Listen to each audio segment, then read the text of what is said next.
रविवार को Aryan inter college Moradabad के तत्वावधान में न्यायमूर्ति क्षितिज शैलेंद्र और नगर विधायक रितेश गुप्ता का भव्य अभिनंदन समारोह आयोजित किया गया। कार्यक्रम का शुभारंभ अतिथि वृंद ने मां सरस्वती की प्रतिमा पर दीप प्रज्वलित कर किया। माल्यार्पण करने के बाद अतिथि देवो भव परंपरा का निर्वाह हुआ। साथ ही स्वागत गीत प्रस्तुत किया गया। विद्यालय परिवार के द्वारा बैच लगाकर, पुष्पगुच्छ देकर और पुष्पमाला के द्वारा अतिथियों का स्वागत हुआ। सभी अतिथियों का सम्मान करते हुए प्रबंधक अशोक अग्रवाल ने कहा कि ये पल आर्यन इंटर कॉलेज के इतिहास के पन्नों पर स्वर्ण अक्षरों में अंकित रहेगा। उन्होंने जोर देकर कहा कि सही समय और दिशा के अनुसार किया गया कार्य अवश्य सफल होता है। विशिष्ट अतिथि नगर विधायक रितेश गुप्ता ने कहा कि इस विद्यालय के पूर्व छात्र क्षितिज शैलेंद्र को न्यायमूर्ति का दायित्व प्राप्त होना विद्यालय के लिए गौरव की बात है। उन्होंने कहा कि भारत सरकार और उत्तर प्रदेश सरकार राष्ट्र के विकास के लिए समर्पित है। इनके कार्यों से अंतर्राष्ट्रीय स्तर पर देश का सम्मान बढ़ा है। मुरादाबाद में विश्वविद्यालय की स्थापना से शिक्षा को गति मिलेगी।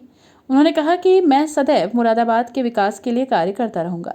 पूर्व रणजी खिलाड़ी विजय गुप्ता ने अपने अध्यक्षीय संबोधन में कहा कि शिक्षा समाज का दर्पण होता है। विश्वविद्यालय की स्थापना से उच्च शिक्षा को बढ़ावा मिलेगा तथा युवा पीढ़ी का मार्ग प्रशस्त होगा। उन्होंने खेलों की ओर सरकार को अधिक ध्यान देने की जरूरत को रेखांकित किया। प्रधानाचार्य छोटेलाल ने सभी अतिथियों का आभार व्यक्त किया और सभी के प्रति कृतज्ञता ज्ञापित की। मुख्य अतिथि न्यायमूर्ति क्षितिज शैलेंद्र ने अपने सारगर्भित संबोधन में कहा कि कानून के शासन की स्थापना एवं कानून की सर्वोच्चता को सुनिश्चित करने में न्यायपालिका की महत्वपूर्ण भूमिका है। शहर का नक्शा बदल गया तो आओ चलो हम भी अपने घर को देखते हैं। ये मंच पर तमाम गणमान्य नागरिक विजय गुप्ता जी आदरणीय रितेश गुप्ता जी प्रतिभाग सर, सभी को मैं ज़्यादा वक्त नहीं दूंगा। मैं किसी को यहाँ गेस्ट कहने की हैसियत नहीं रखता, सब परिवार के सदस्य हैं। सभी का स्वागत है और 20 वर्ष हो गए मुझे गए हुए यहाँ से। बीच में मेरे बहुत चक्कर लगे यहाँ पर, देखा किस तरह से चीज़ें बदल गई, लेकिन आप लोगों का जो स्नेह था मैंने कभी उसमें ज़रा सी भी कमी नहीं महसूस की। और कल भी एक समारोह था, मैंने कल भी एक बात कही थी और आज भी मैं वही कहूँगा कि आप लोगों की तरफ से जो मेरा जो सम्मान रहा, जो स्नेह रहा, ज़रा भी चेंज नहीं आया। उस पर एक शेर आप लोगों की तरफ से अपने लिए कहूँगा कि मेरी मोहब्बत वही है, वही रहेगी सदा। मैं नया साल नहीं जो हर साल बदल जाऊं सनम। रहा और मैं इस आर्यन मेरी शैक्षिक जो जर्नी थी वो यहीं से प्रारंभ हुई। आर्यन चिल्ड्रन अकेडमी से लाजपत नगर में हम रहा करते थे।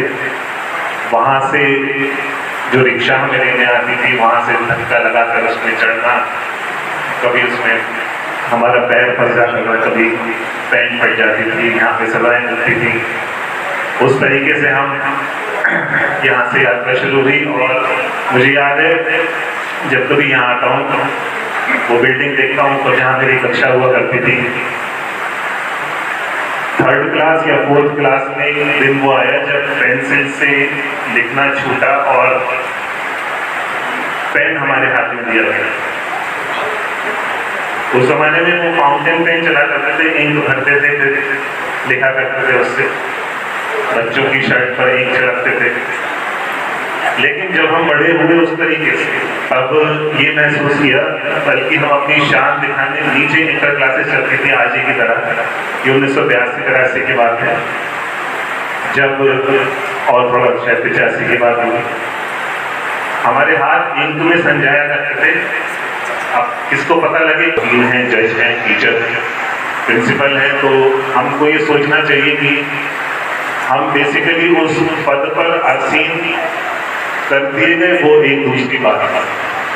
लेकिन हम जज नहीं हैं, हम कोई प्रिंसिपल नहीं हैं, हम वकील नहीं हैं, हम अध्यापक नहीं हैं, हम विधायक नहीं हैं, माफ कीजिए।